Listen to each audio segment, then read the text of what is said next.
Hey, this is Mr. V over here doing a book review today for A Study in Scarlet by Sir Arthur Conan Doyle. Now, before I get into my book review, I want you to know that I try to do a spoiler-free book review, so you'll see me looking down. I just have some notes, so I try not to give any spoilers away. So, let's get into the book review today for A Study in Scarlet by Sir Arthur Conan Doyle. So the main premise for A Study in Scarlet is this is Sherlock Holmes' first book. And Sherlock Holmes, many people already know, is a great detective. You can see this is the complete collection of Sherlock Holmes, how many stories have been written about him. But A Study in Scarlet is just the first portion of this book, as it is the first appearance of Sherlock Holmes. It was released in 1887. And the basic premise is you are introduced to a detective, Sherlock Holmes, who is studying a case of two murdered Americans that were murdered in Britain. And he's trying to figure out what is the connection and who and why did the murders occur. So, as I said, this was the first introduction of Sherlock Holmes and John Watson. And before considering this book, you should know that this was released in 1887. So it's very important to know that because they did not have much scientific advancements for DNA or anything like that. As even at the time in reading the book, Sherlock Holmes is amazed that he can even see the difference between what is dried blood versus mud. So you can see, like, it was a long time ago. A lot of those advancements were very recent. So that's why a lot of the detective work that Sherlock Holmes does is through a lot of intellect and little things that people do not notice. And it's just very important to know that, so you don't think that, oh, this is just it could have been a much easier case to solve, anything like that. Especially because he is the main detective that everyone always references, Sherlock Holmes, so you should be aware of that aspect. Another thing for this actual book is this is broken into two parts. So part one is from a first-person point of view, completely from Watson's point of view. And part two is a third-person point of view, and it's a completely different scene, which I'll talk about in the review in just a bit. But you'll see this, so there's two parts in this book. So the book starts out, it's a very fun start. You start out with Watson, it's a first-person point of view for Watson, and you basically, the whole first part is just from his point of view. And in the first chapter, he already meets Sherlock Holmes. Sherlock needs a roommate, and Watson needs a roommate, and that's how they meet. And it's an interesting meeting of their first meeting, as he meets him, and Sherlock Holmes is already testing out blood, as I mentioned in the introduction, where he was so amazed that he could tell the difference between what is dried blood versus what is mud, and how he says this would be able to help him solve so many more cases and things like that. And you get a feel of who Sherlock Holmes is immediately, because you could tell that he's an awkward person. He's very smart, but you can tell he's awkward. There's just something about the way Watson, the first interaction, the way they interact, you can just tell something is odd about Sherlock Holmes. And I think that the author, he builds the Sherlock Holmes character very well. He does that as Watson basically is observing Sherlock Holmes is because he finds Sherlock to be somewhat interesting person. So he's observing a lot of his routines, and Watson is very interested in who Sherlock Holmes is. So that's why I say you get a very good impression of who Sherlock Holmes is, because Watson is determining what Sherlock is good in and what Sherlock knows nothing about, and that's why he builds the character very well. And he gets all that, you get all that within the first, I think 2 or 3 chapters. The author quickly describes who Sherlock Holmes is. And another thing that helps describe the character is that this book has great dialogue. It has just great dialogue between all the characters, and it's a lot of fun dialogue. He does a good job of setting the scenes, but then he accompanies that with great dialogue, and you basically feel like you are right there observing everything.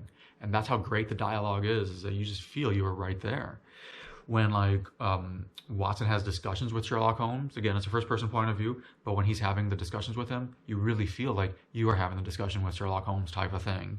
Or when Watson is observing how Sherlock Holmes is talking to other people, you feel like you are just watching the discussion and the dialogue. And I said it's a lot of fun dialogue, and I think that you really learn more through the dialogue. Of course, Watson is observing him, but then when you see Sherlock in his dialogue, you really, really get a feel for who he is, that you can tell he is smart, and he's very confident, but you can kind of say on the borderline of being arrogant. I got that impression throughout the book that you get the impression that Sherlock Holmes is pretty arrogant. He's confident, but he's arrogant. And he's very awkward. The way he interacts with people, he's very awkward. For those who watch The Big Bang Theory, he reminds me of Sheldon on The Big Bang Theory. And the author, that's just the way he described him. He reminded me of Sheldon a lot in that he's very smart, he's very confident on the side of being arrogant, and he's very awkward. That's why I said it reminds me of Sheldon. But the actual story is a very fun story. It's a mystery. I said there was 2 murders that happened in Britain, yet the murders are of Americans. And you're wondering, okay, how does these 2 Americans got murdered? What is the connection with Britain? And you kind of wonder what's going on. And there are fun twists throughout the whole story. And there's continual wonder throughout the story. I should say in part 1. You'll hear why. I don't say in part 2. But in part 1, there's continual wonder. You do wonder okay, what is going on? Why were these Americans Britain? But also why were they both murdered? What is going on? And Sherlock, you get to hear some of Holmes, his opinions and what he observes. So that's a lot of fun. And it is cool because it is a mystery, so you get to see how it is solved. You get to see what Sherlock Holmes does, what are his styles of solving, and in the end, it was solved in a very fun way. I'll give you that's a spoiler. It is solved. I think you already know that going in, but it is solved. But it's fun. It's solved in a very fun way, and you see that at the end. I really enjoyed the way it was solved, and it was really fun. Even the conversations they had at the end and how he solved it was very fun. Now, for some of the things that I did not like about the book was, as I stated, this book was broken into 2 parts. And the first part is from Watson's point of view, and he's observing Sherlock Holmes and the murders and what's going on. And then basically at the end of part 1, it just drops the story. Literally, something big happens. I won't say what happens. Something big happens, but then the story just drops. And there are so many unknowns, you're not sure what's going on. There are many unanswered aspects to it, to where you're left with just confusion. And you wonder, is the story done or not? Because something big does happen, but it's is it done? Did they just finish it? What's going on? And then part 2 starts, and it seemingly has no relation. When you start part 2, you wonder, is this another murder he's going to solve? What's going on? You thought maybe they just did it very easily or briefly, because it is the first book in his Sherlock Holmes series, to where I thought maybe he just had a bad ending. I wasn't sure. But then part 2 seems no relation, but then after a few chapters in part 2, you do see the connection, and you do see the relation it had to part 1. And I would say that part 2 was a little amusing, was not as good as part 1, but you could see the connection it had. And I would say it's not as good as part 1, because it seemed kind of out of place. It still was a little amusing. I'm not going to say it was horrible. It was a little amusing, but it seemed out of place. Despite having the connection of part 1, it did seem out of place. And I just didn't like how after part 1, they just it just seemingly completely dropped the story. It does loop back to it, and it does connect to part 1. But after part 1, it was there was some unanswered aspects, and you're just story just drops. And you're what happens? And that's why I felt that part 2 just felt out of place.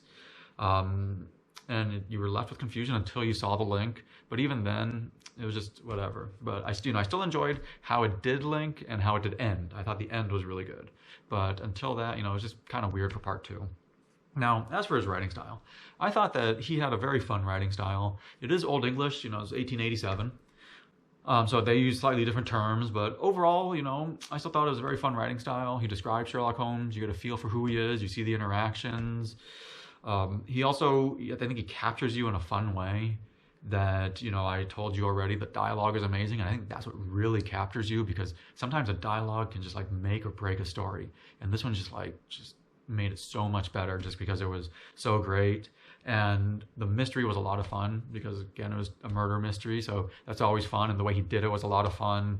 And it was also just fun in how it was solved. It was very fun seeing, it's amusing seeing how Sherlock Holmes try to solve the case, or what are the things he's looking for. So that's always a lot of fun.